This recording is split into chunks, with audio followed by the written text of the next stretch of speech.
India में airport, smartphones और space तीनों कंप्लीटली डिफरेंट सेक्टर्स हैं, लेकिन इन तीनों में एक कॉमन स्टोरी है। India is entering a massive investment cycle and some of the biggest companies stand to benefit. Airports में गवर्नमेंट अब ये इंश्योर करना चाहती है कि ग्रोथ कुछ ही प्लेयर्स के हाथ में कॉन्सेंट्रेटेड ना हो। इलेक्ट्रॉनिक्स में ₹62,500 करोड़ की new scheme companies like Dixon के लिए एक बड़ा अपॉर्चुनिटी क्रिएट कर सकती है। और स्पेस में इंडिया 2030 तक अपने खुद का स्पेस स्टेशन बनाने की डायरेक्शन में बढ़ रहा है, जो प्राइवेट कंपनीज के लिए भी एक कंप्लीटली न्यू इकोसिस्टम क्रिएट कर सकता है। तो आज के एपिसोड में हम देखेंगे इन तीन डेवलपमेंट से कौन सी कंपनीज बेनिफिट कर सकती है और इन्वेस्टर्स को किस चीज पर नजर रखनी चाहिए। हाय एवरीवन, मैं हूं Nishant. Welcome back to markets today, जहां हम ऐसी स्टोरीज का इन डेप्थ एनालिसिस करते हैं जो आपके पोर्टफोलियो को इंपैक्ट करती है। तो अगर आपको ऐसे वीडियोस रेलेवेंट लगती है तो इस चैनल को सब्सक्राइब करें एंड लेट्स बिगिन।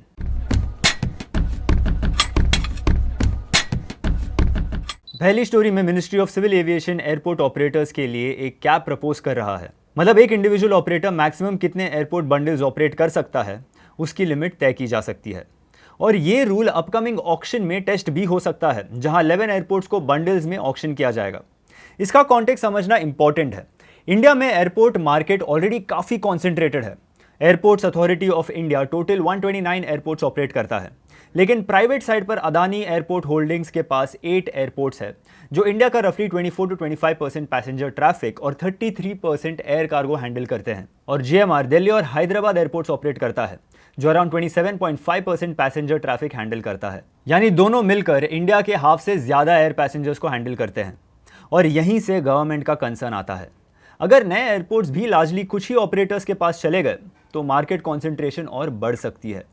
इसीलिए गवर्नमेंट का प्रपोज्ड ऑक्शन मॉडल इंटरेस्टिंग है। नए एयरपोर्ट बंडल्स में एक प्रॉफिटेबल हाई ट्रैफिक एयरपोर्ट को एक relatively smaller loss making airport के साथ क्लब किया जा रहा है। इसका लॉजिक ये है कि बड़े एयरपोर्ट से जनरेट होने वाले प्रॉफिट्स का यूज स्मॉलर एयरपोर्ट के ऑपरेटिंग और कैपिटल एक्सपेंसेस को सपोर्ट करने में किया जा सके। फिलहाल 5 बंडल्स को इन प्रिंसिपल अप्रूवल मिल चुका है। अमृतसर कंगरा, वाराणसी गया कुशीनगर, भुवनेश्वर हुबड़ी, रायपुर औरंगाबाद और तिरुचिरापल्ली टू तिरुपति।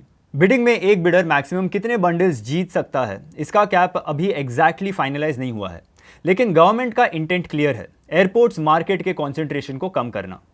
इसी बैकड्रॉप में एविएशन मार्केट का रैपिड एक्सपेंशन और प्राइवेट एयरपोर्ट ऑपरेटर्स इस ग्रोथ को कैप्चर करने के लिए अग्रेसिवली इन्वेस्ट कर रहे हैं। ये समझना इंपॉर्टेंट है। जीएमआर एयरपोर्ट, जो अदानी का मेन कॉम्पिटिटर है, अगले 5 से 7 साल में दिल्ली और हैदराबाद एयरपोर्ट्स पर up to 19,400 crore rupees invest करने का प्लान कर रहा है, जिससे एयरपोर्ट्स की एनुअल पैसेंजर कैपेसिटी इंक्रीज होगी। और ये नेसेसरी भी है। गवर्नमेंट एस्टिमेट्स के अकॉर्डिंग इंडिया का एयर पैसेंजर ट्रैफिक अगले 14 सालों में 6 टाइम्स बढ़कर अराउंड 1.1 बिलियन पैसेंजर्स तक पहुंच सकता है। तो अपॉर्चुनिटी ऑब्वियसली मैसिव है और इसके लिए प्राइवेट एयरपोर्ट ऑपरेटर्स काफ़ी इन्वेस्टमेंट कर रहे हैं।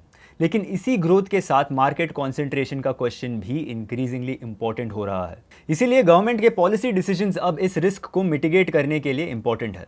दूसरी स्टोरी में इंडिया स्मार्टफोन्स असेंबल करने से आगे बढ़ना चाहता है और इसी डायरेक्शन में गवर्नमेंट ने ₹62,500 करोड़ का नया मोबाइल फोन मैन्युफैक्चरिंग स्कीम यानी MPMS लॉन्च किया है। MPMS 5 साल तक यानी FY31 तक चलेगा और एलिजिबल मैन्युफैक्चरर्स को इंडिया में प्रोड्यूस किए गए क्वालिफाइंग मोबाइल फोन सेल्स पर 2.25% से 5% तक इंसेंटिव मिलेगा। इस स्कीम का टारगेट अगले 5 सालों में ₹39 लाख करोड़ की क्यूमुलेटिव मोबाइल फोन प्रोडक्शन और ₹15 लाख करोड़ के एक्सपोर्ट्स है।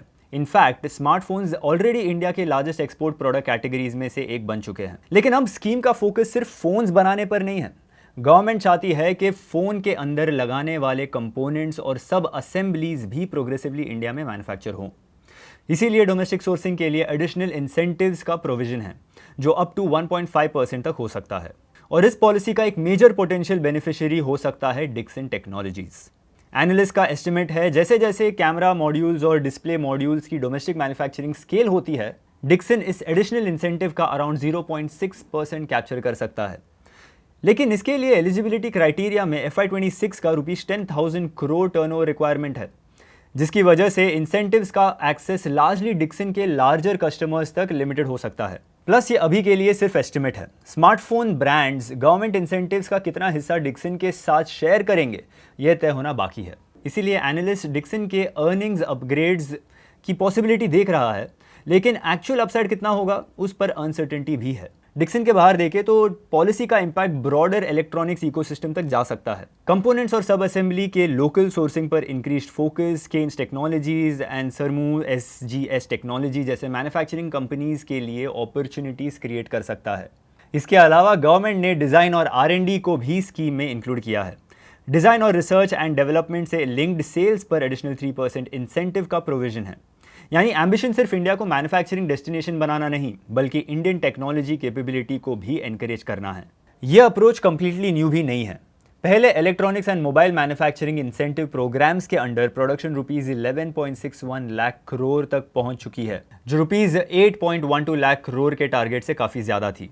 अब MPMS के थ्रू गवर्नमेंट इस मोमेंटम को नेक्स्ट लेवल पर ले जाना चाहती है। ये इलेक्ट्रॉनिक्स मैन्युफैक्चरिंग के लिए पॉजिटिव ट्रेंड है, पर्टिकुलरली डिक्सन जैसे कंपनीज जो ऑलरेडी इलेक्ट्रॉनिक्स मैन्युफैक्चरिंग इकोसिस्टम में वेल पोजिशन्ड है।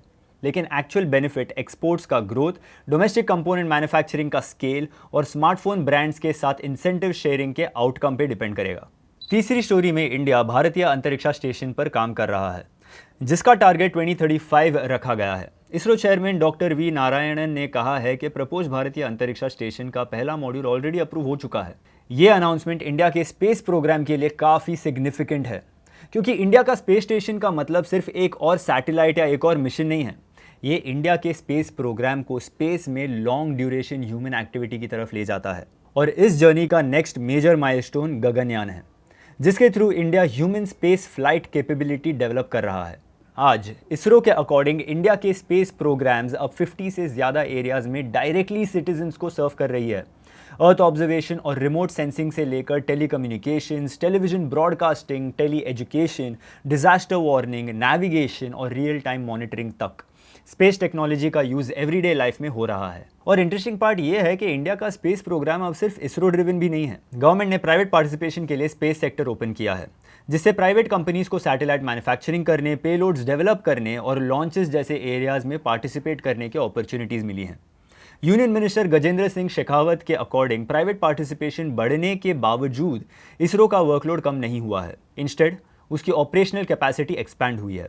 स्पेस रिलेटेड एप्लीकेशंस डेवलप करने, सैटेलाइट्स मैन्युफैक्चर करने, पेलोड्स क्रिएट करने और सैटेलाइट्स लॉन्च करने में लगने वाला टाइम भी रिड्यूस हुआ है। और इसी कोलैबोरेशन का इंपॉर्टेंस आगे और बढ़ने वाला है, क्योंकि स्पेस स्टेशन जैसे प्रोजेक्ट्स में सिर्फ एक सक्सेसफुल लॉन्च एनफ नहीं होता।